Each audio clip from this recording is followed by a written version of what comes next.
بسم اللہ الرحمن الرحیم۔ سفر اسلام کے معزز دوستوں، السلام علیکم۔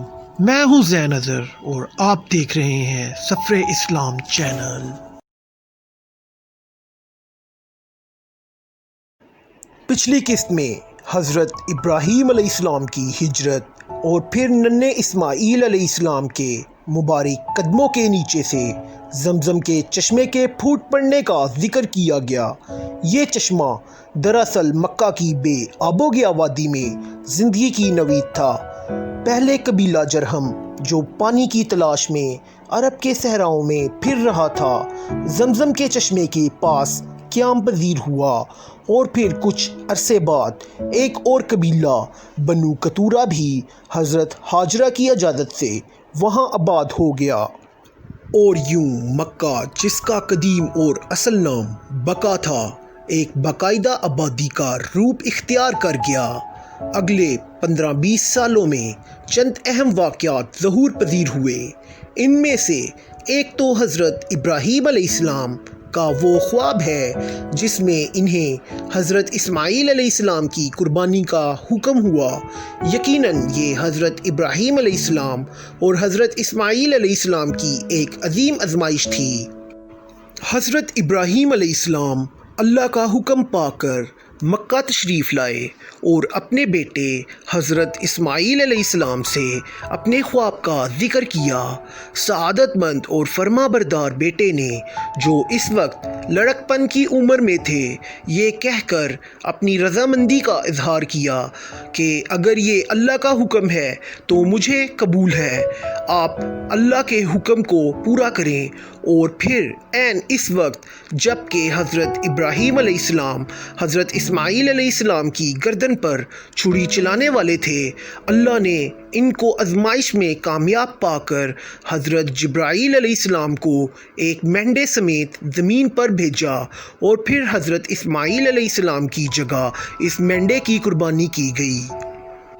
اللہ کو حضرت ابراہیم علیہ السلام اور حضرت اسماعیل علیہ السلام کا یہ فعل اتنا پسند آیا کہ پھر تا قیامت اس قربانی کی یاد میں حج پر قربانی فرض کر دی گئی، اور تب سے ہر سال یہ سنت ابراہیمی جاری ہے، اور عید الاضحیٰ کے دن لاکھوں مسلمان اللہ کی راہ میں جانور قربان کر کے اس عظیم قربانی کی یاد تازہ کرتے ہیں۔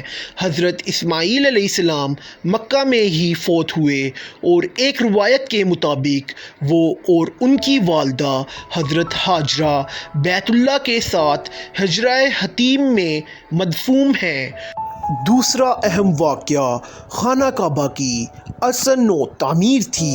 خانہ کعبہ حضرت آدم علیہ السلام نے تعمیر کیا تھا، اور یہ زمین پر اللہ کا پہلا گھر تھا، مگر پھر وقت گزرنے کے ساتھ ساتھ خانہ کعبہ کی عمارت بھی سطح زمین سے معدوم ہو گئی، اور حضرت ابراہیم علیہ السلام کے زمانے میں اس کا کوئی نشان تک ظاہر نہ تھا۔ لیکن پھر اللہ کے حکم پر حضرت جبرائیل علیہ السلام نے حضرت ابراہیم علیہ السلام کی خانہ کعبہ کی بنیادوں کی طرف نشاندہی کی، اور آپ نے اپنے بیٹے حضرت اسماعیل علیہ السلام کے ساتھ مل کر خانہ کعبہ کی پرانی بنیادوں پر تعمیر کی۔ اللہ کا یہ گھر اتنا سادہ تعمیر ہوا کہ اس کی نہ کوئی چھت تھی اور نہ کوئی دروازہ۔ کعبہ کو کعبہ اس کی ساخت کے مکعب نما ہونے کی بنا پر کہا جاتا ہے۔ عربی میں 6 یکساں پہلوؤں والی چیز مکعب کہلاتی ہے۔ چونکہ حضرت ابراہیم علیہ السلام کی تعمیر مکعب حالت میں تھی تو اسے کعبہ کہا جانے لگا۔ یاد رہے کہ موجودہ خانہ کعبہ 4 کونوں والا ہے، جسے قریش مکہ نے اس وقت تعمیر کیا جب ایک سیلاب میں خانہ کعبہ کی عمارت منہدم ہو گئی تھی۔ اس کا ذکر آگے آئے گا۔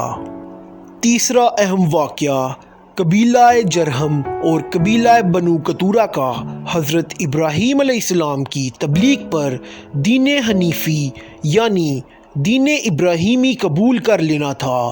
خانہ کعبہ کی تعمیر کے بعد حضرت ابراہیم علیہ السلام نے خانہ کعبہ کی تولیت یعنی سارا مذہبی انتظام قبیلہ جرہم کے حوالے کر دیا۔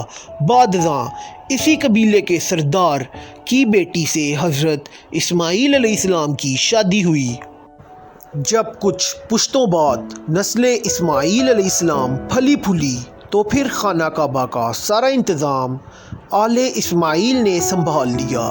کچھ عرصہ گزرا تو ایک اور قبیلہ ایاد مکہ پر حملہ آور ہوا اور شہر پر زبردستی قبضہ کر لیا، اور اس دوران بنی اسماعیل کے بہت سے قبائل کو مکہ سے نکلنا بھی پڑا۔ تاہم بعد میں یمن سے آنے والے ایک اور قبیلے بنو خزاعہ نے مکہ کو بنی ایاد سے آزاد کرا لیا۔ حضرت اسماعیل علیہ السلام کی نسل سے کثیر انقلاب وہ نامور بزرگ گزرے ہیں جن کی شادی بنو خزاعہ کے رئیس کی بیٹی سے ہوئی تھی، جنہوں نے خانہ کعبہ کی تولیت واپس لینے کے لیے جدوجہد شروع کی اور بالآخر بنو خزاعہ کی بہت مخالفت کے باوجود اس مقصد میں کامیاب ہوئے۔ انہوں نے خانہ کعبہ کی تولیت کا انتظام پھر سے ملنے پر قدیم عمارت گرا دی اور خانہ کعبہ کو نئے سرے سے تعمیر کرایا اور پہلی بار کھجور کے پتوں کی چھت بھی ڈالی۔ در حقیقت کثیر انقلاب ہی وہ بزرگ تھے جنہوں نے مکہ کو ایک خانہ بدوشانہ شہر سے بدل کر ایک منظم ریاست کی شکل دی۔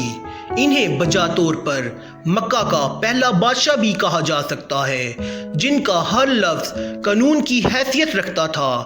تاہم انہوں نے دیگر قبائل کے سرکردہ افراد کو اپنی مشاورت میں شامل کر دیا، جبکہ مکہ کا انتظام و انصرام چلانے کے لیے مختلف انتظامی امور کو 6 شعبوں میں تقسیم کیا اور اپنی اولاد میں ان عہدوں کی تقسیم کی۔ یہ نظام بڑی کامیابی سے 150 سال سے زائد عرصے تک چلا۔ ایک روایت میں آتا ہے کہ انہی کا لقب قریش تھا اور جس کی وجہ سے ان کی آل و اولاد کو قریش کہا جانے لگا۔ یہ ایپیسوڈ یہیں پہ اختتام ہوتا ہے۔ اگلے ایپیسوڈ میں ہم آپ کو بتائیں گے حضرت عبداللہ کی قربانی اور ان کی دیت۔ تب تک دیں مجھے اجازت، ہوتی ہے ملاقات ایک نئی ویڈیو کے ساتھ۔ اللہ حافظ۔